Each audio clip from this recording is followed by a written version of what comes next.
राधे राधे। मैं राधे किंकरी श्री धाम वृंदावन से आप सभी लोग दिव्य गौ महिमा को श्रवण कर रहे हैं।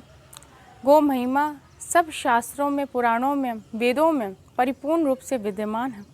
आज श्रीमद् भागवत महापुराण के माध्यम से आप लोग श्रवण करें। जिस समय पूतना नाम की राक्षसी आई थी बालकृष्ण को अपना विष मिश्रित दूध पिलाने के लिए, तो उस समय इतना सुंदर स्वरूप धारण करके आई थी कि 2 श्लोकों में स्वयं श्री सुखदेव भगवान ने महाराज परीक्षित को उसके दिव्य स्वरूप का वर्णन किया है। और उस समय गोपियों ने तो ऐसी उत्प्रेक्षा की थी कि ऐसा लगता है कि मानो स्वयं लक्ष्मी जी भगवान नारायण का दर्शन करने के लिए हाथ में कमल का पुष्प लेकर के आई हैं। सब ब्रजवासी आपस में सिमट गए थे। सब गोपियाँ एक तरफ हो गई, गोप एक तरफ हो गए और बीच में से आने का मार्ग इस पूतना को दे दिया। पूतना सीधा नंदालय में अंदर प्रवेश कर गई। यशोदा मैया बड़ी भोली हैं और दूसरों को जो यश प्रदान करती हैं वही तो यशोदा हैं। उन्होंने भी सहज भाव से बालकृष्ण को पूतना की अंक में प्रधा दिया, गोद में दे दिया और पूतना एकांत में बैठ करके और बालकृष्ण को अपना विष भरा दूध पिलाने लगे। तो जब भगवान ने देखा कि अरे वाह, मौसी तो दूध पिलाने आई है, तो बड़े प्रसन्न हुए।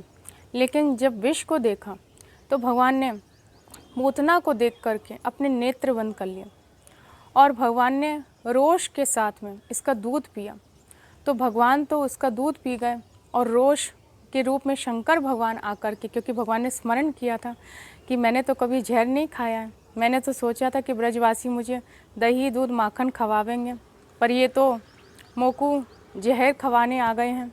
और मैं क्या करूं, क्योंकि पूतना भी तो ब्रजवासी हैं, खेचरी गाँव की हैं। तो उस समय शंकर भगवान को बुलाया था, तो शंकर भगवान इसका जहर पी गए और भगवान ने दूध पान किया। तो उस समय जब दूध के साथ में भगवान इसके प्राणों को पीने लगे तो पूतना देखते ही देखते अपनी असली स्वरूप में आ गई और राक्षसी स्वरूप में आ गई। 6 कोस की पूतना हो गई और बहुत बड़ी हो गई, विशाल हो गई। और नंदालय से निकल करके गोष्ठ के पास में जा कर के इस पूतना के प्राण निकले और पूतना का जब शरीर गिरा तो उसके नीचे कई सारे पेड़ पौधे आकर के चकनाचूर हो गए। उस समय सब ब्रजवासियों ने बड़ी बड़ी सीढ़ियाँ लगाईं और छोटे से बालकृष्ण को उतारा। और क्योंकि ऐसा जान पड़ता था कि कोई काले पहाड़ के ऊपर नीलमणि जगमगा रही है, जो बालकृष्ण हैं वो नीलमणि के समान जान पड़ते थे और पूतना काली काली भयानक। उसके ऊपर से उतार करके लाए और उतार करके गोपियों के अंक में दिया। गोपियाँ ने यशोदा मैया को प्रदान किया। यशोदा मैया क्योंकि बहुत घबरा गई थी, क्योंकि उस दिन बालकृष्ण की छठी पूजी जा रही थी और नंद बाबा भी मथुरा गए हुए थे कंस को कर देने के लिए, तो बहुत घबरा गई थी। तो सब गोपियाँ लेकर के अब बोली कहाँ लेके जाएं इनको, अब क्या करें। तो सारी गोपियाँ मिलकर के गौशाला की तरफ दौड़ी और गायों के लिए भागी कि अब गैया ही इसकी रक्षा कर सकती है। तो भगवान का रक्षा विधान करने के लिए गोपियाँ विचित्र चिकित्सा करने के लिए और नंदालय की गौशाला में गोष्ठ में गोपाल को लेकर आई।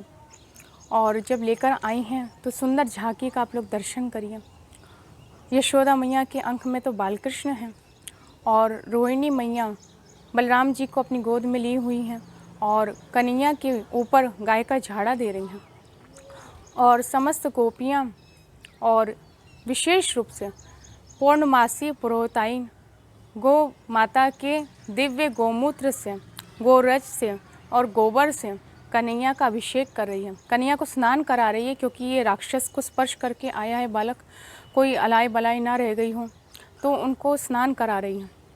और बड़ा सुंदर श्लोक श्री सुखदेव भगवान कहते हैं कि गोमूत्रेण स्नापित्वा पुनर्गोरज सार्भकम रक्षाम चिकृष्यकृत द्वादशांगेषु नाम भी।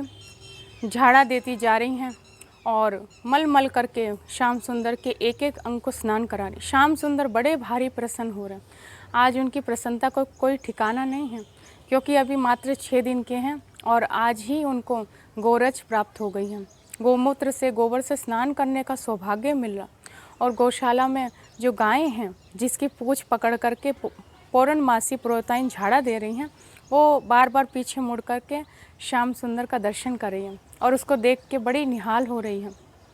और स्वर्ण के पात्र में गोमूत्र को भरा हुआ है और गोपियाँ भगवान के ही नामों को लेकर भगवान का रक्षा विधान कर रही हैं। और बाल रक्षा स्रोत का गोपियों ने यहाँ पाठ किया है। 8 श्लोकों में गोपियों ने भगवान का रक्षा विधान किया।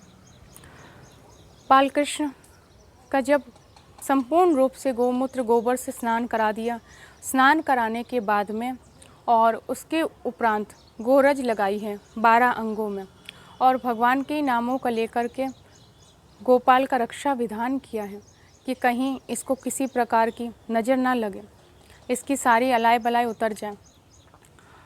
इस बाल रक्षा स्रोत से यदि हम अपने बालकों का, अपने बच्चों का भी गौ माता की पूँछ से झाड़ा देते हुए रक्षा विधान करते हैं तो बालक स्वस्थ रहता है और किसी भी प्रकार की नज़र लगी हो तो वो उतर जाती है।